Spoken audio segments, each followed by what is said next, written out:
In the name of God, creator, redeemer, and sustainer. Amen.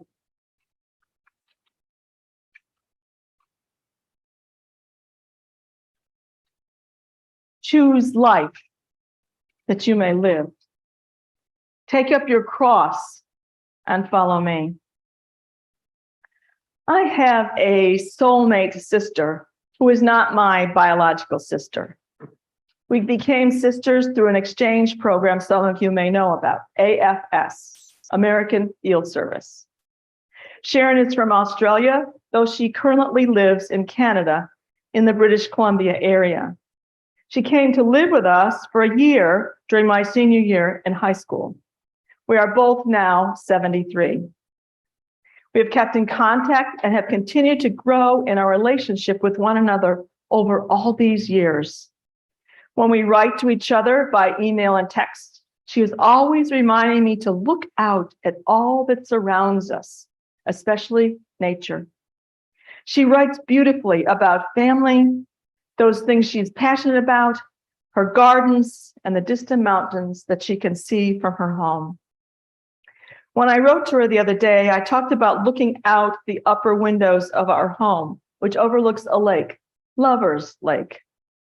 Sometimes the view is spectacular with the sunlight on the water. It was this morning.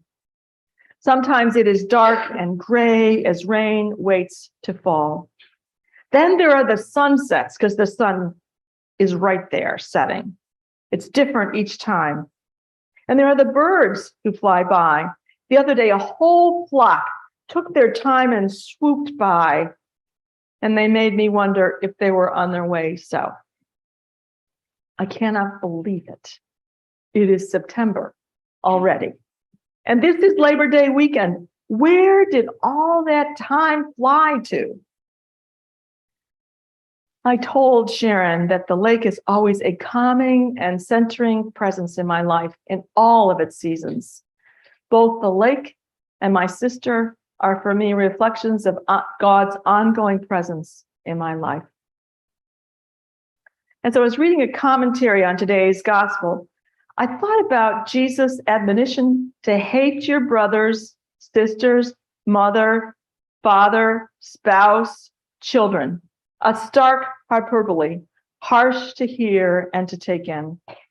Jesus is telling those who gathered to hear him that to be his disciples, to follow him, they must choose.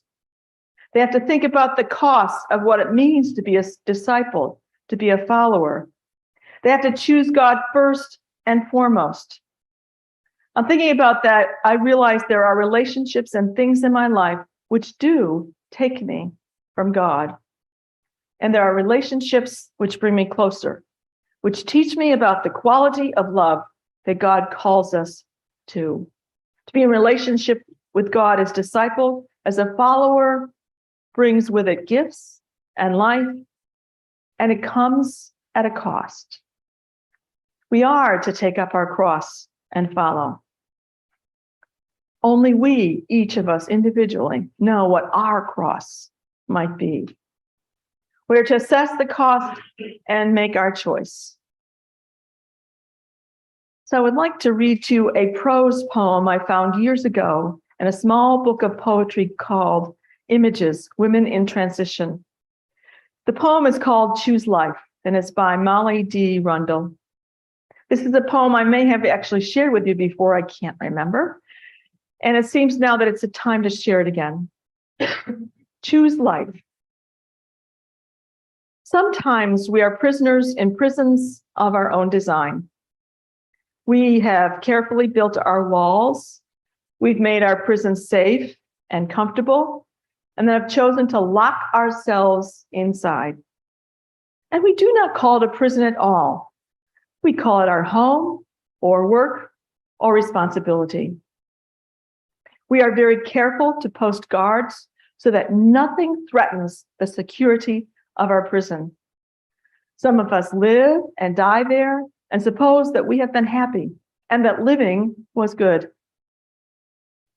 But sometimes something or someone happens to us and the walls are shattered and we lie helpless and exposed. in view are new horizons, new ideas, new experiences. When this happens, many of us quickly gather the stones and rebuild our prison and retreat inside. But some few look around and crawl out of the rubble and gaze into the distance and wonder what stuff the world is made of.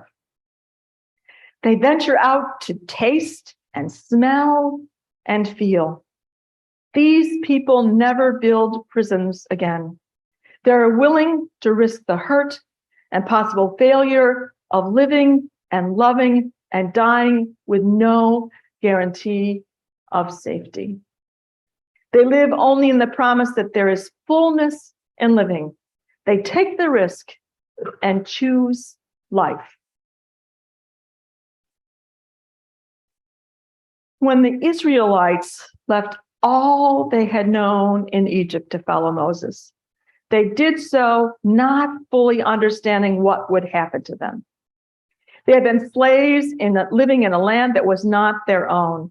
And one of their own came to them to take them out of their exile, to return them home. They broke out of their prison, and the sea they crossed closed behind them.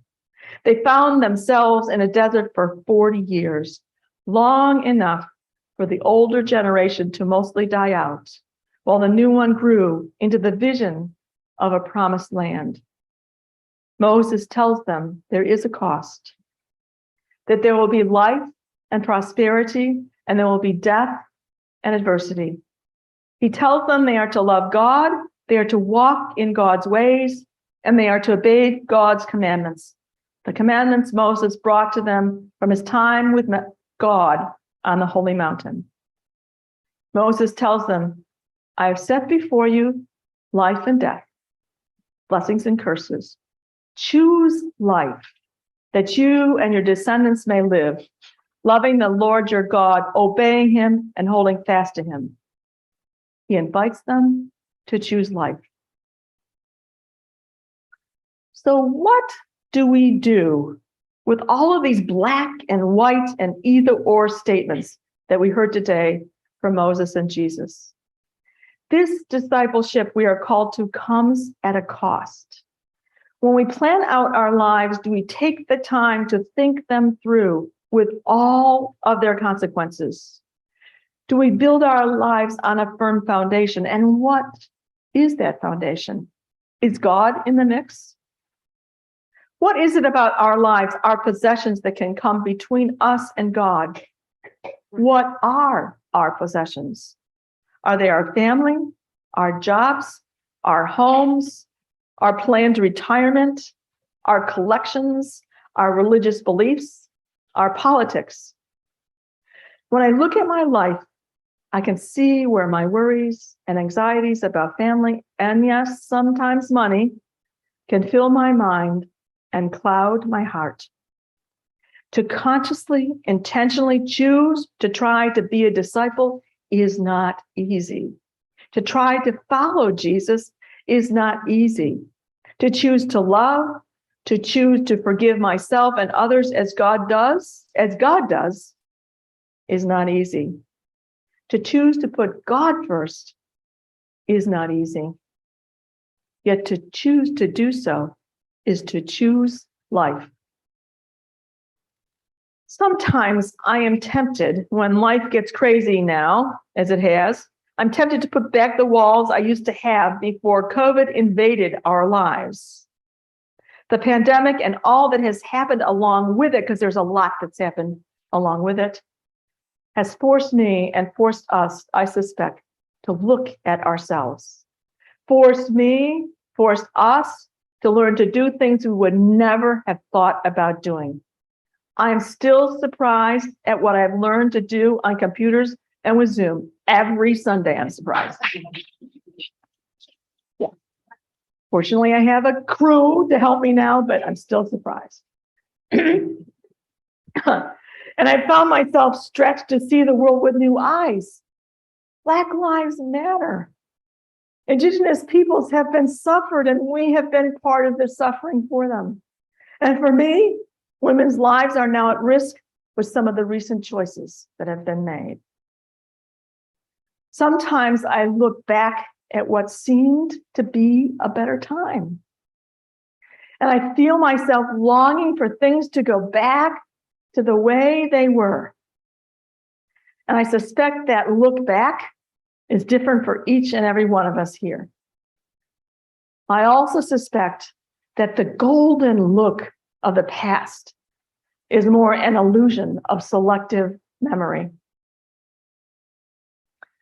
Those who left Egypt with Moses, who once they were living with the hardship of life on the road in an unfamiliar desert, there were some that wanted to go back. So what if we were slaves? It was a familiar sort of life with its already known hardships. The known bad stuff in our lives can seem so much better at times than the unknown possibility of what could happen. To choose life is to choose to step out, to choose to risk, to choose the unknown possible adversity, to take up our cross to follow Jesus is to step out in life trying to live a life of loving God, loving our neighbor, and loving ourselves. Life is always a challenge and a gift. May we choose life.